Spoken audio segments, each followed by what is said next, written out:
It was just another quiet afternoon in a small town nestled between rolling hills and golden fields. The kind of place where everyone knows your name, and the most exciting thing that ever happens is the annual pie contest at the town fair.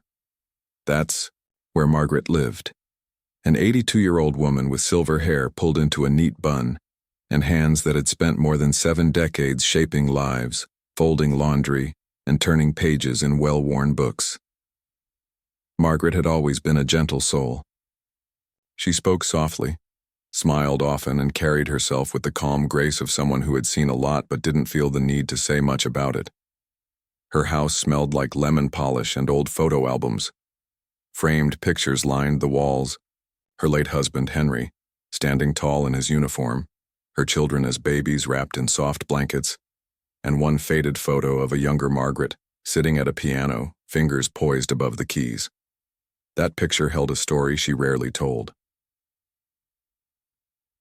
Back, when she was young, not just young but very young, Margaret had been something of a prodigy. She could play anything by ear before she was 10. By 16, she was performing at local recitals. And once, just once, she played on stage at a big city theater. It was the kind of moment people dream of.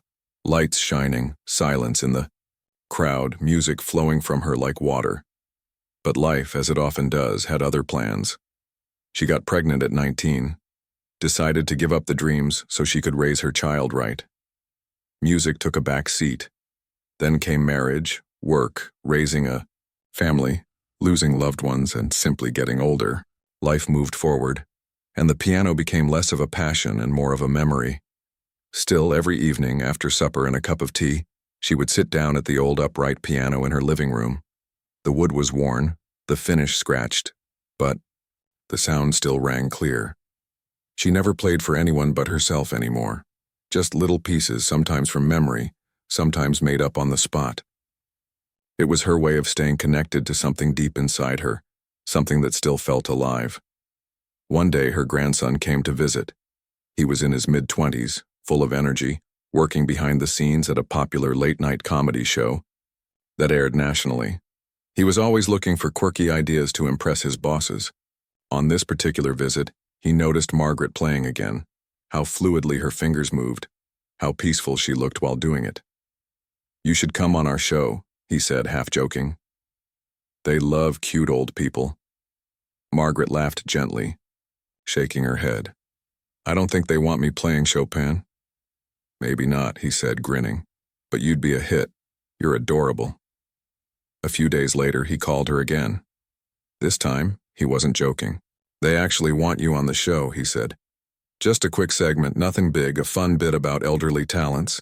You can play a short song and the host will make a few jokes. Everyone loves that stuff." Margaret hesitated. She hadn't played in front of people in years. Not like that. Not under bright lights and cameras. Not with a studio audience waiting for a laugh. "I don't know," she said slowly. "Please, Grandma. It'll be fun, and you'll love the set. There's a grand piano, real one." She thought about it for a long time. Eventually, she agreed. Not because she wanted fame or attention, but because she knew how much it meant to him. And maybe, just maybe, it would be nice to play again, even if only for a few minutes in front of strangers who didn't know her name. The next week, she found herself in a makeup chair, wearing a soft blue dress and clutching her handkerchief like a good luck charm. The studio buzzed with activity. People ran past her holding clipboards and talking fast. Lights shone down like the sun itself was watching. She sat at the piano trying to stay calm. The host introduced her with a smile and a joke. Something about old folks' wisdom and young minds. The audience chuckled politely. Cameras zoomed in, microphones hovered. Then came the question, "What are you going to play for us today?" Margaret looked down at the keys. For a moment, everything else faded. The noise, the lights, the laughter, gone. Just her and the piano. She took a breath and said, almost too quietly, "Chopin's Nocturne in E-flat major." There was a pause. Then a few scattered laughs. The host smirked. "Let's hope it sounds better than my cat walking across the keyboard." The audience laughed harder now. Margaret smiled politely. but her hands were steady. She placed them on the keys, and then with the first note, everything changed. The studio audience was buzzing with laughter. The host had just finished cracking jokes about how older people were full of surprises, though not always good ones. He leaned back in his chair, grinning at the camera like he'd already won the night. Everyone seemed ready for another light-hearted moment to share online or talk about over coffee the next day. Margaret sat quietly at the grand piano, her hands resting gently on her lap. She didn't look nervous exactly, but she wasn't smiling either. Her expression was calm, almost distant, as if she were somewhere else entirely. Maybe she was thinking about her living room back home, where this same melody had echoed countless times without an audience. Or maybe she was remembering the last time she played in front of strangers decades ago, when life felt so different. The host turned toward her again, still playing up the humor. "All right, Grandma," he said with a chuckle. "Let's see what you've got. Just promise us no broken keys tonight." The crowd laughed louder this time. A few people clapped sarcastically, expecting some awkward fumbling or off-key notes. After all, that was usually how these segments went. Harmless, fun poking at the quirks of everyday folks. But Margaret didn't flinch. She simply nodded, adjusted herself slightly on the bench, and placed her hands above the keys. For a brief second, there was silence.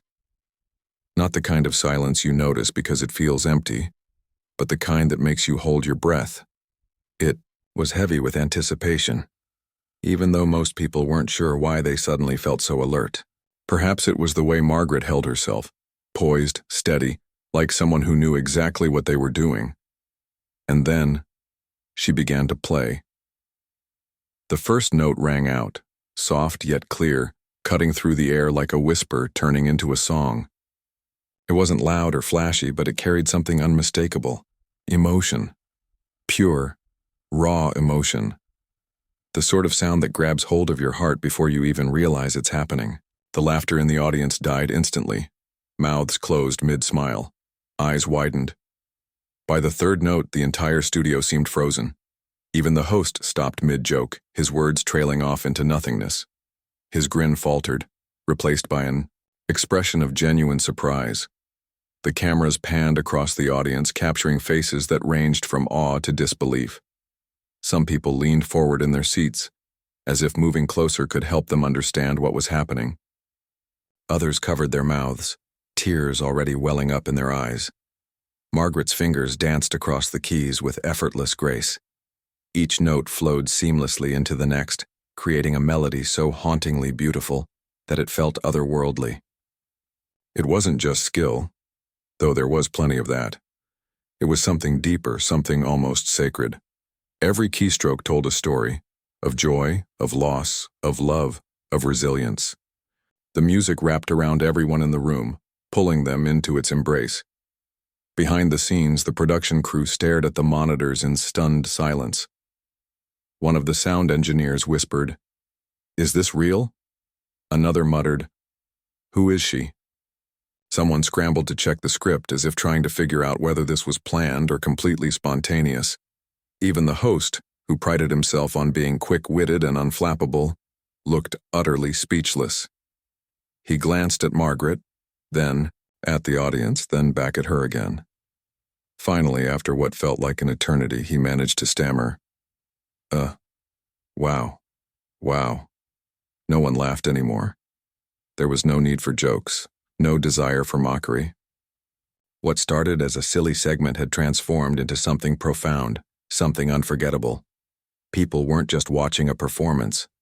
They were witnessing a revelation. An elderly woman, sitting alone at a piano, had somehow reached inside each person in that room and touched something deeply personal. As the piece continued, the atmosphere shifted entirely. The studio lights, which moments earlier had seemed harsh and glaring, now bathed Margaret in a warm glow. Her face remained serene, focused, as if she were lost in her own world. Her hands moved with such precision and confidence that it was hard to believe anyone could doubt her abilities. When the final note lingered in the air, it was met with absolute silence. For a heartbeat, no one moved. No one spoke. Then, slowly, applause began to ripple through the audience. At first it was hesitant, unsure. But within seconds, it grew louder, more passionate, until the entire studio erupted into thunderous cheers. People stood up clapping wildly, some wiping away tears. Strangers hugged each other, overwhelmed by the shared experience. The host finally found his voice. "Wow," he repeated, shaking his head. I don't even know what to say. That was incredible." He turned to Margaret, his tone sincere now, stripped of any sarcasm. "You blew us all away. Truly." Margaret smiled softly, her cheeks tinged with pink. She stood up slowly, bowing slightly to acknowledge the applause. When she spoke, her voice was quiet but steady. "Thank you," she said simply. "It's been a long time since I played for anyone but myself." Her words hung in the air, resonating far beyond the confines of the studio. In that moment, she wasn't just an elderly woman performing on live TV. She was a reminder of something greater. That talent doesn't fade with age, that dreams can be rediscovered, and that sometimes the most extraordinary things come from the most unexpected places. As the show cut to commercial break, the buzz didn't stop. Social media lit up almost immediately.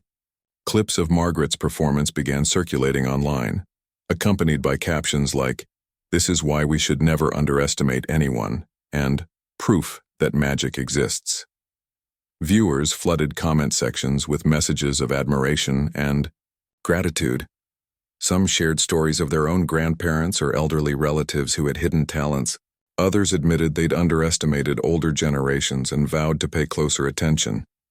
Meanwhile, backstage, Margaret's grandson rushed to her side, his eyes shining with pride. "Grandma," he said, hugging her tightly, "you did it." "You really did it." She patted his shoulder, her smile gentle but firm. "I just played the music," she replied, "that's all." But deep down she knew it was more than that. Much more. The moment the commercial break started, chaos erupted backstage. Producers, assistants, and crew members scrambled around like bees in a hive. Someone handed Margaret a glass of water, while another person asked if she was okay. She nodded politely, still processing what had just happened. Her grandson stood beside her, beaming with pride but also looking slightly shell-shocked. "You didn't tell me you could play like that," he exclaimed, his voice tinged with disbelief. "Why didn't you say something?" Margaret chuckled softly, taking a sip of water. "You never asked," she replied, her tone light but carrying a hint of truth. She hadn't expected this either. Not the reaction, not the applause, not the way people seemed to have been moved so deeply by her music. It was as if she'd opened a door she didn't know existed, letting everyone see a part of her they hadn't anticipated. Back in the studio, the host tried to regain composure before the cameras rolled again. He leaned closer to Margaret, his earlier jokes forgotten. "I have to ask," he said earnestly, "where did that come from? How long have you been playing like this?" Margaret thought for a moment, her gaze drifting to the piano. "Since I was a child," she said quietly. "But life happens, doesn't it? You make choices, and sometimes those choices take you away from things you love." Her words struck a chord, not just with the audience, but with the host too. He nodded slowly, clearly moved. "Well, I think I speak for everyone here when I say we're glad you came back to it tonight. That was breathtaking." The rest of the segment passed in a blur. The host kept apologizing for his earlier jokes, saying things like, "Clearly I had no idea what I was talking about," and "This is why we should never judge a book by its cover." Margaret listened patiently, her smile warm but reserved. She wasn't upset. How could she be when the night had turned into something so beautiful? When the show ended, Margaret stepped outside the studio into the cool evening air. A small group of fans had gathered near the exit, holding phones and shouting her name. She froze for a moment, unsure of what to do. Her grandson quickly stepped forward, guiding her through the crowd while thanking people for their kindness. One woman reached out to shake Margaret's hand, tears streaming down her face. "That was the most beautiful thing I've ever heard," the woman said, her voice trembling. "Thank you for sharing it with us." Margaret squeezed her hand gently. "Thank you for listening," she replied. By the time they reached the car, social media was already ablaze. Clips of Margaret's performance were spreading like wildfire. People couldn't stop talking about her. Her grace, her talent, the way she'd silenced an entire room with just one note. News outlets picked up the story within hours. Headlines popped up everywhere. Elderly woman stuns live audience with jaw-dropping piano performance. From grandma to global sensation, the night we learned never to underestimate anyone. At home, Margaret sat in her living room, staring at her phone as notifications poured in. Friends, neighbors, even distant relatives she hadn't heard from in years called to congratulate her. Some shared memories of hearing her play when they were younger. Others admitted they had no idea she was such a gifted musician. Her grandson hovered nearby, scrolling through videos online. "Grandma, you're trending," he announced excitedly. "Look at this, one clip has millions of views already." Margaret raised an eyebrow. "Trending," she repeated, unfamiliar with the term. "It means everyone's talking about you," he explained. "You're famous now." She laughed softly, shaking her head. "I don't need to be famous," she said. "I just wanted to play." But fame found her anyway. By morning, her phone was ringing nonstop. Local newspapers requested interviews. National talk shows invited her to appear as a guest. Music critics began digging into her past, uncovering old photos and programs from performances she'd given decades ago. One journalist discovered a black-and-white picture of a young Margaret standing on stage at Carnegie Hall, a fact that shocked even her children. "I forgot about that," she admitted when her daughter showed her the photo. "It feels like another lifetime." As the days went on, the attention only grew. Strangers sent letters and gifts. Teachers used her story in classrooms to inspire students. Elderly care centers across the country organized hidden talent events, encouraging seniors to share skills they'd kept hidden for years. Margaret became a symbol of hope, a reminder that it's never too late to shine, no matter your age or circumstances. Despite all the noise, Margaret remained grounded. She continued her daily routine, waking early, tending to her garden, and playing the piano every evening. But now, instead of playing alone, she imagined the thousands of people who might be listening. She wondered how many hearts her music had touched and whether it had reminded them of their own dreams, buried under years of responsibility and compromise. Late one afternoon, a letter arrived in the mail. It was handwritten, the envelope slightly crumpled from travel. Inside, a woman named Mary wrote about her father who had recently passed away. "He used to play the violin," Mary explained, "but he stopped after my mom got sick. Your performance made me realize how much I miss hearing him play. Thank you for reminding me, and maybe others, that it's okay to start again." Margaret read the letter twice, her eyes misting over. She folded it carefully and placed it on the mantelpiece next to a framed photo of Henry. For the first time in years, she felt like her music had a purpose beyond herself. It wasn't just about notes and melodies anymore. It was about connection, healing, and rediscovery. That evening, as she sat at her piano, she played a little longer than usual. The house was quiet except for the sound of her fingers gliding over the keys. Outside, the sun dipped below the horizon, painting the sky in shades of orange and pink. Life felt different now. Not overwhelming, but fuller, richer, like a melody, finally finding its harmony. And somewhere deep inside, Margaret knew this was only the beginning. The days that followed Margaret's performance were unlike anything she'd ever experienced. One moment, she was an elderly woman living quietly in her small town, tending to her garden and playing piano for herself. The next, she was being called a living legend by strangers all over the world. It was overwhelming, yes, but also strangely beautiful. At first, Margaret tried to ignore the attention. She turned down interview requests, politely declined invitations to appear on morning shows, and avoided looking at the endless comments online. But then came a call she couldn't ignore. A prestigious symphony orchestra wanted her to perform a full recital. Not just any recital, but one held in a grand concert hall in the heart of New York City. Her grandson answered the phone this time. He nearly dropped it when he heard who was calling. "Grandma," he said breathlessly, handing her the receiver. "You need to take this." Margaret hesitated before picking up. Her hands trembled slightly, not out of fear, but out of disbelief. When she finally spoke, her voice was calm, though tinged with curiosity. "Hello?" On the other end, a soft-spoken man introduced himself as the artistic director of the orchestra. "Ms. Hensley," he began, his tone respectful. "I watched your performance last week, and I must say, it left me speechless. We'd be honored if you would join us for a special evening dedicated to celebrating hidden talents. You'll have the stage entirely to yourself." Margaret sat down slowly, her mind racing. A concert hall, an entire evening of music, it sounded impossible. I don't know what to say," she stammered. "I haven't played like that in years." "That's precisely why we want you," the director replied warmly. "Your story has touched so many people.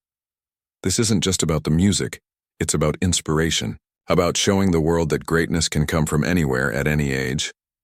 After a long pause, Margaret agreed. She didn't do it for fame or recognition. Deep down, she felt this might be her chance to give something back, to share the joy. Music had brought her throughout her life. Preparations for the recital began almost immediately. A team of assistants helped organize everything: travel arrangements, wardrobe fittings, even rehearsals with accompanists. Margaret found herself surrounded by people eager to support her, each one treating her with kindness and admiration. At times it felt surreal, like stepping into someone else's life. One afternoon, while practicing in a borrowed studio, Margaret met a young pianist named Alex. He was barely 20, with tousled hair and a nervous habit of tapping his foot.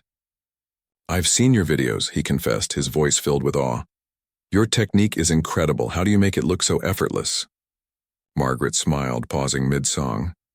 "It's not about effort," she explained gently. "It's about feeling. Let the music guide you. Don't fight it." Alex nodded thoughtfully, watching as her fingers danced across the keys. For the rest of the session, he stayed silent, simply listening. Later, he told her that her advice had changed the way he approached playing forever. As the date of the recital drew closer, excitement grew, not just among Margaret's family and friends, but across the country. Tickets sold out within hours. News outlets covered every detail, from the pieces she planned to perform to the dress she'd chosen for the occasion. Social media buzzed with anticipation. People posted photos of their grandparents holding instruments, tagging them with hashtags, like Nard Hidden Talents and Never Too Late. On the day of the recital, Margaret woke early. She dressed carefully, choosing a simple yet elegant gown in deep navy blue. Her silver hair was styled neatly, and she wore a string of pearls Henry had given her on their 50th anniversary. Before leaving the house, she stood in front of the mirror, taking a deep breath. "You've got this," her grandson said, placing a reassuring hand on her shoulder. "Just play like you always do." She nodded, managing a small smile. "That's all I know how to do." The concert hall was breathtaking, a vast space filled with velvet seats, golden balconies, and chandeliers that sparkled like stars.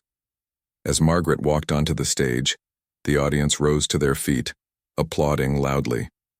She scanned the crowd, her eyes misting slightly as she recognized familiar faces.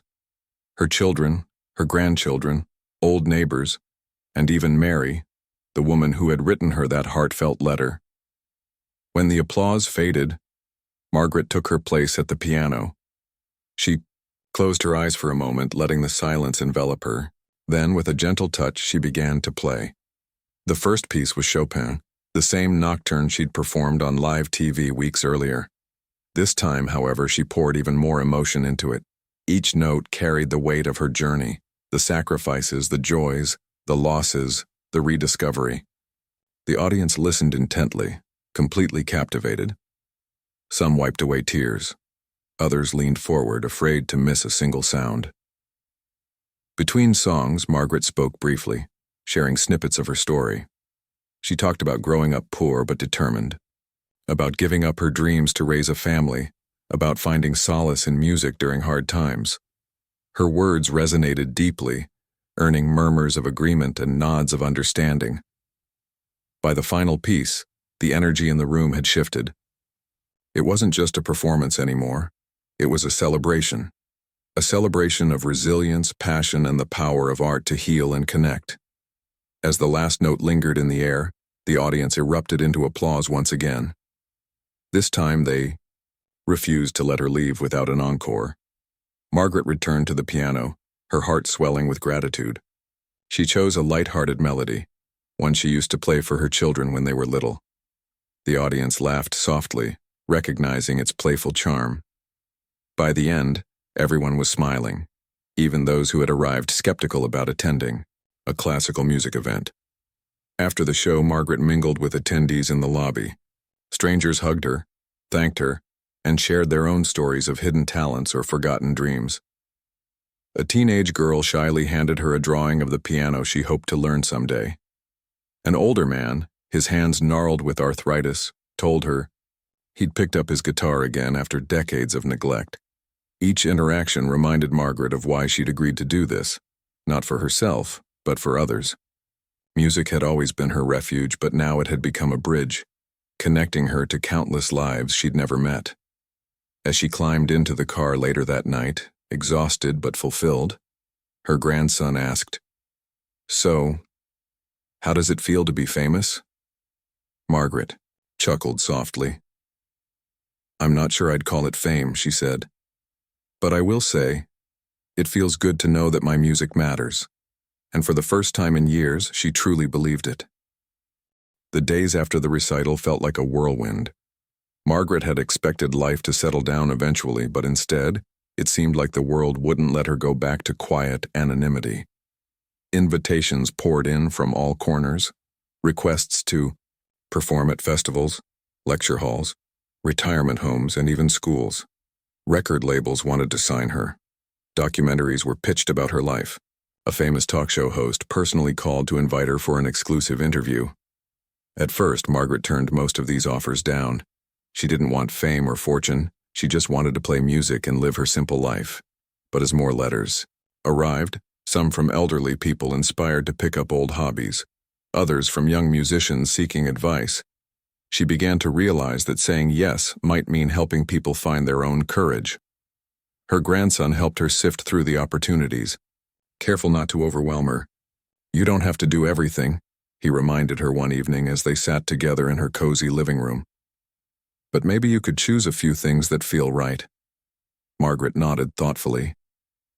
"I suppose I can try," she said, softly, "as long as it doesn't take me too far away from home." So she accepted a handful of invitations, a performance at a senior center, a guest appearance at a local university's music department, and a collaboration with a documentary filmmaker who promised to tell her story authentically. Each event brought new connections, new stories, and new reminders of why her journey mattered. One chilly autumn morning, Margaret stepped into a brightly lit community center where dozens of seniors gathered for what was billed as a musical open mic. Many of them carried instruments, guitars, violins, flutes, and some clutched sheet music nervously in trembling hands. When Margaret walked in, they erupted into applause, their faces lighting up with recognition. She smiled warmly, waving off the attention. "Today isn't about me," she told them gently. "It's about all of you. If there's something you've always wanted to share, this is your chance." A man in his late 70s stood up first, holding a harmonica. His fingers shook as he raised it to his lips, but once he started playing, his confidence grew. The room fell silent, listening intently. When he finished, Margaret applauded enthusiastically. "Beautiful," she exclaimed. "Now tell us, when did you start learning?" The man chuckled shyly. "Oh, years ago. Used to play at church socials, but stopped when my wife got sick. Haven't touched it since until last week." Margaret leaned forward, her eyes twinkling. "Well, welcome back. You've still got it." Inspired by his bravery, others followed suit. A woman sang a folk song her mother had taught her as a child. Another played a few hesitant chords on a ukulele.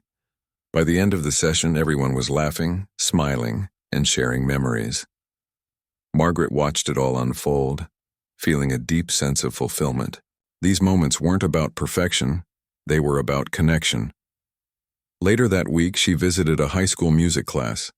The students greeted her with polite curiosity, unsure what to expect from an 82-year-old pianist. Margaret didn't waste time with formalities. She simply sat down at the piano and began to play, a lively piece full of energy and rhythm. The teenagers perked up immediately, their skepticism melting away. When she finished, one boy raised his hand hesitantly. "How do you get so good?" he asked. Margaret laughed softly. "Practice," she said, "and patience. And remembering why you love it. Don't worry about being perfect, just enjoy the process." Another student spoke up. "What if we mess up? What if people laugh?" Margaret tilted her head, considering the question. "Then let them laugh," she replied. "Because here's the thing, you're not playing for them. You're playing for yourself. And if you believe in what you're doing, that's all that matters."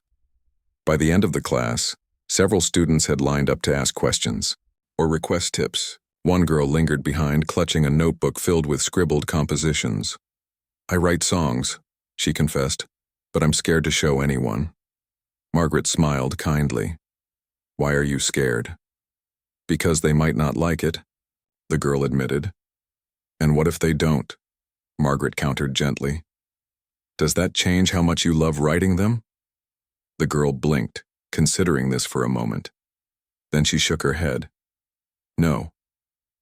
"Exactly," Margaret said. "So keep going, keep creating, that's all any of us can do." Meanwhile, the documentary crew shadowed her everywhere, capturing candid moments during rehearsals, performances, and quiet evenings at home. They filmed her tending to her garden, flipping through old photo albums, and sitting at her piano, late at night lost in thought. Through it all, Margaret remained unbothered by the cameras, treating the filmmakers like extended family. When the documentary premiered months later, it became an instant hit. Viewers marveled at Margaret's humility, wisdom, and unwavering passion. Critics praised it as a heartfelt tribute to resilience and rediscovery.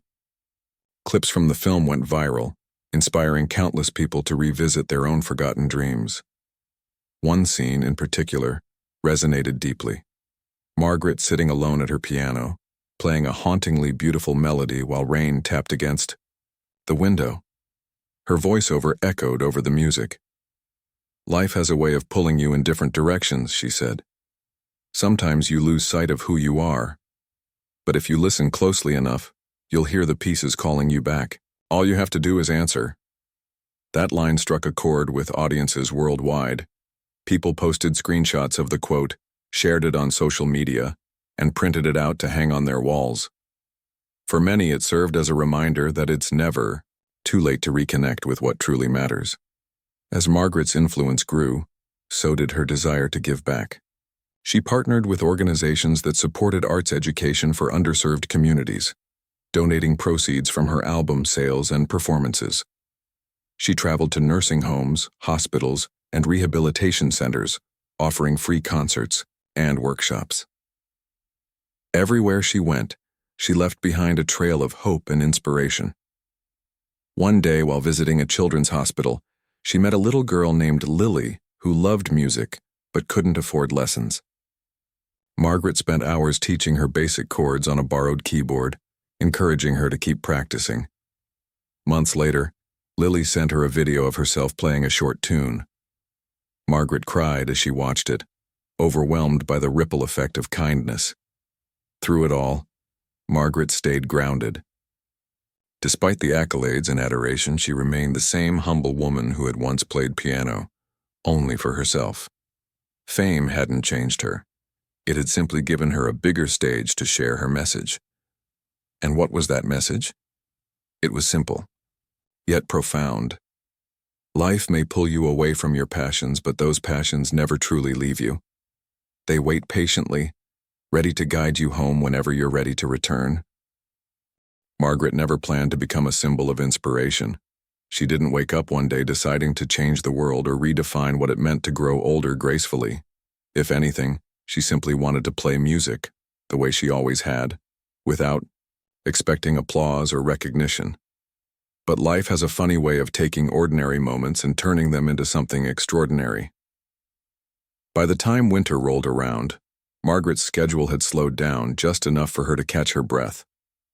The whirlwind of performances, interviews, and events had been exhilarating, but it was also exhausting. Now, sitting in her living room with a cup of tea steaming beside her, she felt a sense of calm she hadn't experienced in months. Outside, snow blanketed the ground, muffling the sounds of the world beyond her window. Inside, the air smelled faintly of pine and cinnamon. Her grandson stopped by that afternoon carrying a stack of letters and packages. "More fan mail," he said with a grin, dropping them onto the coffee table. "You're still getting tons of these." Margaret chuckled softly, picking up the top envelope. It was from a woman who wrote about how Margaret's story had inspired her mother to start painting again after 20 years. Another came from a man in his 60s who had taken up woodworking as a hobby because of her example. Each letter carried a piece of someone's heart, a fragment of hope sparked by Margaret's courage to share hers. As she read through the notes, tears welled up in her eyes, not out of sadness, but out of gratitude. She realized then that her music wasn't just about the melodies anymore. It was about connection, about reminding people that no matter their age, background, or circumstances, they still had something valuable to offer the world. One evening, Margaret received an invitation to speak at a global conference on aging and creativity. The event was being held in a bustling city overseas, and while traveling so far seemed daunting, she decided to go. After all, this was an opportunity to reach even more people, to plant seeds of possibility in places she'd never imagined visiting. Tobitiu. Conference hall buzzed with energy when she arrived. Thousands of attendees filled the seats. Doctors, researchers, artists, caregivers, and seniors eager to learn. When Margaret stepped onto the stage, the crowd erupted into applause. She waved shyly, taking a seat at the small piano placed center stage. Instead of launching straight into a speech, she began by playing. Her fingers moved effortlessly over the keys, weaving together familiar tunes with improvised flourishes. As the music swelled, the audience leaned forward, captivated not just by her skill, but by the emotion radiating from every note. When she finally stopped, there was a moment of silence before the room exploded into cheers. Then she spoke. Her voice was soft but steady, carrying the weight of decades of lived experience. "I'm not here to tell you how to live your life," she began. "I'm just here to remind you that life is full of second chances if you're willing to take them." She went on to share her own story, the sacrifices she made, the dreams she put aside, and the quiet joy she found in rediscovering her passion later in life. She talked about the importance of listening to your inner voice, trusting yourself, and embracing imperfection. "None of us are perfect," she said, "but that doesn't mean we shouldn't try. Every stroke of a brush, every strum of a guitar, every word written in a journal, it all matters, because it comes from you."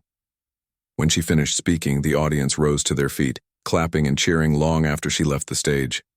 People lined up afterward to thank her, many sharing stories of their own struggles and triumphs. One elderly man handed her a sketchbook filled with drawings he'd done over the past year. "You gave me the courage to pick up a pencil again," he told her, his voice thick with emotion. Back home, Margaret continued to inspire quietly, in ways big and small.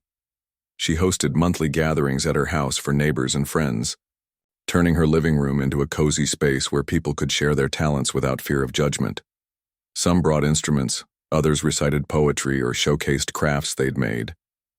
It became a tradition, a safe haven for creativity and camaraderie. Her influence stretched far beyond her town, too. Schools started incorporating her story into lessons about perseverance and self-expression. Retirement communities organized talent shows inspired by her example. Even corporations began using her quotes in motivational seminars, encouraging employees to pursue side projects and hobbies outside of work. Despite all the attention, Margaret remained humble. To her, none of it was about fame or accolades. It was about creating ripples, small acts of kindness and encouragement that spread outward, touching lives in ways she might never fully understand. Years passed, And though Margaret eventually slowed down, her legacy endured. A foundation was established in her name, dedicated to supporting arts education for underserved communities and providing resources for seniors to explore creative pursuits. Scholarships were awarded annually to young musicians whose passion reminded judges of Margaret's spirit. When Margaret turned 90, her family threw her a surprise party. Friends, neighbors, and fans gathered in the community center where she'd once led the open mic night. There were speeches, laughter, and plenty of music. Someone played a recording of her first viral performance, prompting cheers and applause. At the end of the evening, Margaret stood up to say a few words. Her voice was weaker now, but her message was as clear as ever. "Thank you all for being here tonight," she began. "But more importantly, thank you for believing in yourselves. That's what this has always been about. Not me, but each of you finding your own light." She paused, looking around the room at the faces smiling back at her. "Music has been my companion through every chapter of my life," she continued. "It taught me patience, resilience, and love. And if I've done anything worthwhile, it's showing others that those same gifts are waiting for them too. All you have to do is listen." With that, she sat back down, content in the knowledge that her journey had sparked something greater than herself. Margaret passed away peacefully a few years later, surrounded by loved ones. Her obituary appeared in newspapers worldwide, celebrating not just her musical talent, but her enduring impact on countless lives. People remembered her not as a celebrity, but as a kind, gentle soul who reminded the world that greatness isn't confined by age or circumstance. Today, her piano sits in a museum dedicated to unsung heroes, ordinary people who achieved extraordinary things. Visitors often pause in front of it, reading the plaque that bears her name and her most famous quote, "I never stopped playing. I just waited for someone to listen." And in those words, generations continue to find hope, courage, and the belief that it's never too late to begin again.